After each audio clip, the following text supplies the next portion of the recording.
لیکن یاد رکھو اس بات کو، اللہ کی محبت میں گم ہونے والوں نے ایسے دین کا کام کیا ہے۔ آواز آئی حاتم غیبی سے، ابراہیم دعویٰ میرے سے محبت کا، مزہ تجھے کسی اور کی محبت میں، دعویٰ میرے سے محبت کا، سکون تجھے کسی اور کی محبت میں، خیال میری طرف اور بازو تیرے کسی اور کی طرف۔ حضرت ابراہیم بن ادم رحمۃ اللہ تعالی جب قریب سے گزرے تو وہ شرابی جب لیٹا ہوا تو اس کا منہ دھویا، منہ دھو کے دعا کی، اللہ میں تو یہی کر سکتا تھا نا، اللہ اس کے منہ دھونا میرا کام ہے۔ جتنے بھی کاملین گزرے ہیں، بلکہ انبیاء علیہ السلام کا بھی یہی منشور تھا، نبی بھی یہی کرتے تھے کہ اللہ کی بارگاہ میں دعا کرتے تھے، اللہ یہاں تک لانا ہمارا کام ہے، آگے لے جانا تیرا کام ہے۔ اولیاء اللہ بھی یہی کرتے رہے ہیں۔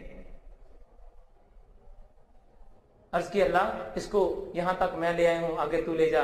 جب رات کو جا کے ابراہیم رحمۃ اللہ تعالی علیہ اپنے گھر میں جا کے سو گئے، اور خواب میں کیا دیکھتے ہیں، کوئی ان کو آواز دے کے کہتا ہے، اے ابراہیم تو نے اس کے حق میں دعا کی تھی نا، ابراہیم منہ دھونا تیرا کام تھا، دل دھونا میرا کام ہے، تو نے اس کا منہ دھو دیا، تیرے ہاتھوں سے لگے ہوئے پانی کا صدقہ ہم نے اس کا دل دھو دیا۔ اللہ والوں کی شان تو دیکھیں، وہ بات جس سے کوئی چیز پاک نہ کر سکے، قسم اللہ پیدا کرنے والے کی، اگر کوئی شرابی شراب کے نشے میں ہو، دنیا کے سمندروں سے نہلا دو، دنیا کے صابن سے نہلا دو، دنیا کے شیمپو سے نہلا دو، نہیں پاک ہو سکتا۔ سوچیں تو صحیح کہ کعبہ کو پاک کرنے والی کون سی چیز ہے؟ اللہ والے کے ہاتھ سے لگا ہوا پانی ان کے دل کو پاک کر جاتا ہے۔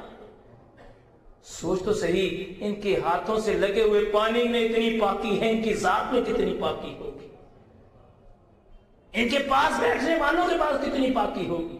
جو ان کے پاس بیٹھ کے بھی اپنا دل صاف نہ کرے، سمجھ لو کہ اس کو کبھی فیض نہیں حاصل ہو سکتا۔ فیض حاصل عقیدتوں سے ہوتا ہے، قرب سے نہیں ہوتا۔ قریب رہنے کی بات ہوتی تو ابو جہل سے زیادہ قریب ہی کوئی نہیں تھا، رشتہ بھی تھا، ناتا بھی تھا، تعلق بھی تھا، قریب رہنے سے نہیں۔ دیکھو تو صحیح، صدیق اکبر رضی اللہ تعالیٰ عنہ، عمر بن خطاب رضی اللہ تعالیٰ عنہ، علی مرتضیٰ شیر خدا، اب ایسے کرنی، بلال حبشی رضی اللہ تعالیٰ عنہ آئے کیا تھے اور گئے کیا واپس؟ عقیدت کی بات ہے ساری۔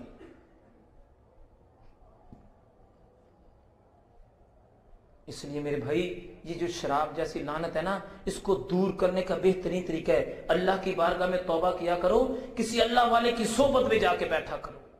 لیکن میں نے پہلے آپ کو بات بتلائی ہے، جو دنیا کی محبتوں میں گم ہو، جو دنیا کے چکروں میں گم ہو، مجھے پتہ ہے کہ سجادے نشینوں کو میں ان کی بات کر رہا ہوں جو غلط لوگ ہیں، اچھے لوگوں کی بات نہیں کر رہا، میں ان کی بات کر رہا ہوں جو دین سے دور ہیں، ان کی بات کر رہا ہوں جنہوں نے ساری زندگی چڑھاوے کھائے ہیں اور دین کا پتہ ہی نہیں ہے ان کو۔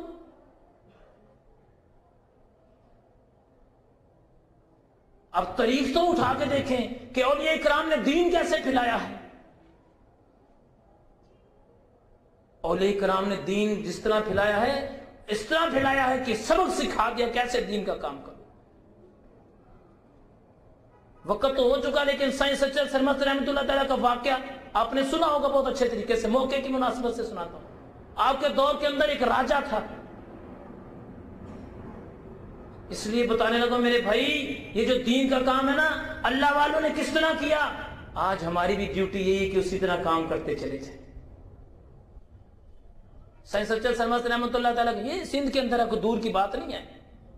آپ کے زمانے میں راجا تھا، اس کا بیٹا بیمار ہو گیا، اس نے سارے حکیموں طبیبوں کو بلایا، اس نے کہا جلدی آؤ، اس نے کہا زندگی موت تو اللہ کے ہاتھ میں ہے، لیکن اگر میرا بیٹا ٹھیک نہ ہونا جب تک اس کی زندگی ہے تو تمہاری سب کی میں گردنیں قلم کر دوں گا۔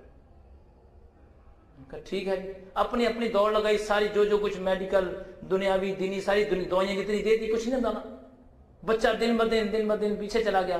ان میں سے ایک بندہ نکل گیا، کہنا بابا جی بات یہ ہے، سارے حکیموں کو طبیبوں کو جمع کر کے کہنے لگا ہمارے بس کا کام نہیں ہے، وہاں پر ایک بابا بیٹھا ہے، سارا دن حال چلاتا ہے، مزدوری کرتا ہے، اس کے پاس لے جاؤ، بچہ ٹھیک ہو جائے گا۔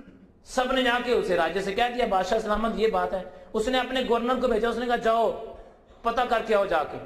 اس نے پتہ کیا، جا کے دیکھا وہاں بابا جی سائنس سچل سرمست رحمۃ اللہ تعالیٰ اپنی کھیتوں میں ہل چلا رہے تھے، فرمانے لگا جاؤ جا کے اسے کو کسی حکیم سے رابطہ کرے. میں کو حکیم ہوں؟ میں تو اپنے پیر کی خدمت کے لیے یہاں پر آیا ہوں, میں تو اپنے مرشد کی خدمت کے لیے آیا ہوں, مجھے کیا ضرورت ہے تمہارا علاج کرنی, جاؤ جا کے کام کرو.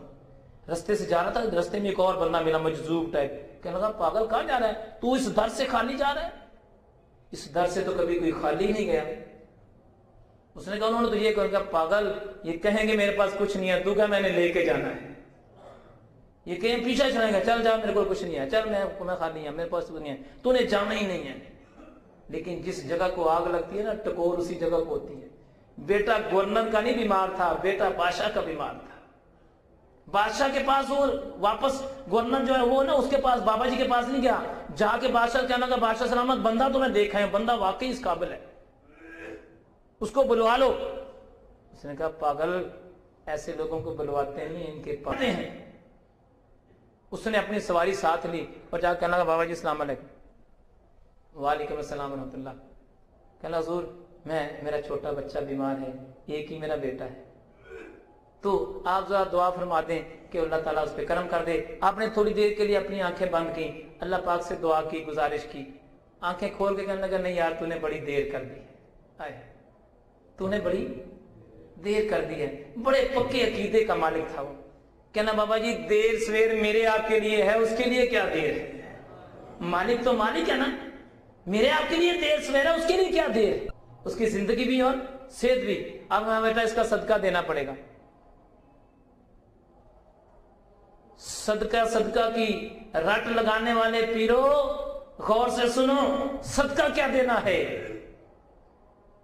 صدقہ یہاں کا صدقہ تو کچھ اور کہتے ہیں نا, 7 بکرے لے آیا, 3 بکرے لے آیا, 2 بکرے لے آیا. اچھا جان بوجھ کے کہیں گے ایسا بکرا ہو جس کے اندر کالے داغ ہوں, جس کے اندر لال داغ ہوں, جس کے اندر فلاں طریقہ. وہ بیچارہ غریب آدمی یا امیر بھی ہو تو کہاں سے ڈھونڈتا پھرے گا, کہتا بابا جی پیسے لے لو تسی جننے لے, بیٹا ٹھیک ہو جائے گا. کہنا حضور میری آدھی سلطنت میں نے صدقے میں دے دی.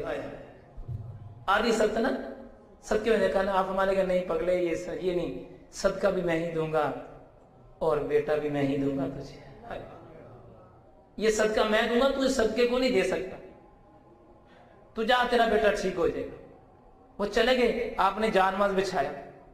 اب سوچیے گا صدقہ کیا ہے اور فقیریاں کیا ہیں. آپ نے جان ماز بچھایا اور نفل پڑھ کے دعا مانگی, مالک تو میرا بیٹا لے جا. پوچھو بیٹوں والوں سے, کبھی پوچھ کے دیکھو کہ بیٹے کو چوٹ لگ جائے تو جان نکل جاتی ہے.